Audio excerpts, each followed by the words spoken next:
తాజాగా భారత double badminton star క్రీడాకారిణి గుత్తా జ్వాల పండంటి ఆడబిడ్డకి జన్మనిచ్చింది. హీరో విష్ణు విశాల్ జ్వాల భార్యాభర్తలన్న సంగతి తెలిసింది. ఇక ఈ విషయాన్ని విష్ణు విశాల్ తన సోషల్ మీడియా ద్వారా మాకు ఆడపిల్ల జన్మించింది, అది కూడా మా 4వ పెళ్లి రోజు. మా బిడ్డను ఆ దేవుడిచ్చిన వరంగా భావిస్తున్నాం. మా ఆర్యన్ ఇప్పుడు అన్నయ్య అయ్యాడు అంటూ పోస్ట్ చేశారు. 2021 ఏప్రిల్ 22న జ్వాల గుత్తా విష్ణు విశాల్ పెళ్లి బంధంతో ఒక్కటయ్యారు. అయితే ఇది వీరిద్దరికి రెండో పెళ్లి.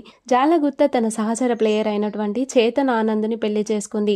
ఆ తర్వాత వీరిద్దరూ విడాకులు తీసుకున్నారు. ఇక నటుడు విశాల్ కూడా తన కాస్ట్యూమ్ డిజైనర్ రజనీ నటరాజన్ ని పెళ్లి చేసుకున్నాడు. 2017లో వీరికి ఆర్యన్ అనే కుమారుడు జన్మించాడు. అయితే వీరిద్దరు కూడా మనస్పర్ధల కారణంగా విడిపోయారు. బాబు ఆర్యన్ విశాల్ వద్దే ఉంటున్నాడు. మట్టి కుస్తీ సినిమా ద్వారా విష్ణు విశాల్ మంచి క్రేజ్ ను తెచ్చుకున్నాడు. ప్రస్తుతం సోషల్ మీడియాలో ఈ జంటకు శుభాకాంక్షలు వెల్లువెత్తుతున్నాయి.